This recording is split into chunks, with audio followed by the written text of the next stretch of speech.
All right, this is Atlas's 6th session. I'm just asking him to move his hindquarters here, and the whip touches him and he gets a little afraid, but I'm not gonna worry about it. I'm just gonna keep asking like he wasn't afraid, and then I'm gonna reward him.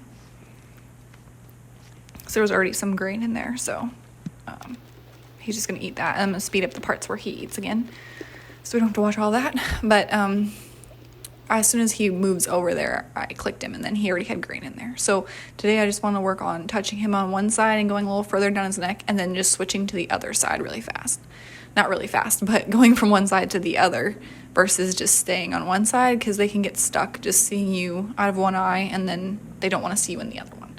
So you got to make sure you're being really even and balanced when you're working with them, just to make sure that they're used to seeing you on both sides and they're equally quiet on both sides too. So I kind of start up here in his forehead, and then I'll work my way back down his neck.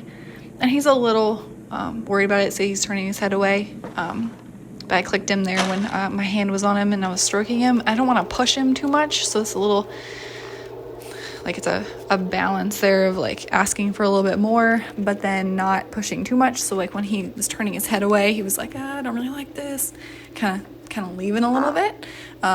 So I don't push him there. I'll just kind of go back a little bit and then click him for let me touch him. It's like I'll back up. I'll just touch him and then I'll back up, and he had a little bit more grain in his pan there, so he's kind of being rewarded there. So again, I'll switch to this side, start on his forehead, kind of work my way down. So he's moving his head away. He's a little worried. He raises his head up. Then that last stroke, when I was going down his neck, I clicked him, and then go ahead and feed him. So I'm just kind of, as I'm touching him, see, as soon as I pick my foot up, he's like, oh, that's scary.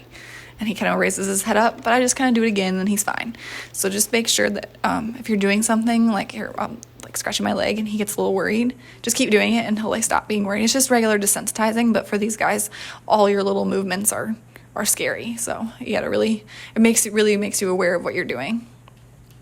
So there I'm kind of just touching him on the neck there, like over on his mane, and click him for that, because he hasn't really been touched, or I'm kind of over him a little bit, so he's kind of going to see my hand from both sides. So I want to do that nice and slow so I don't freak him out and he sees me on the other side and wants to run toward me, because that wouldn't be good. But I'm just introducing him that but a little bit at first. So wait for him to finish chewing, then I'll start again up here, and then kind of work my way back. And then I have the driving whip in my hand, so I'm just have that just in case. And I'm just being neutral with it. I don't want to flop it around or do anything crazy, so just have it there just in case. And it kind of introduces him to it anyways, so it's not something terrifying that I get out later and chase him with.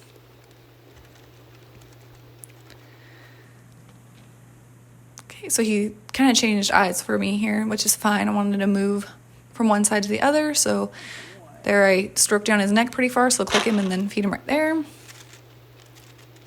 then I just kind of move around.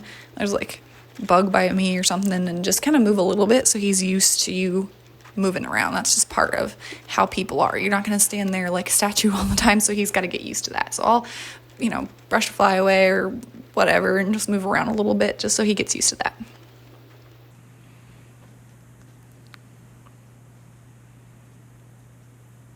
Start out on his head, work my way back, and I just kind of slowly step toward him. I don't want to get super close to him, so I'm kind of like stretching out a little bit, but I want to give him enough space. There he was just getting a fly, so I just let him get it and then start again. Not a big deal.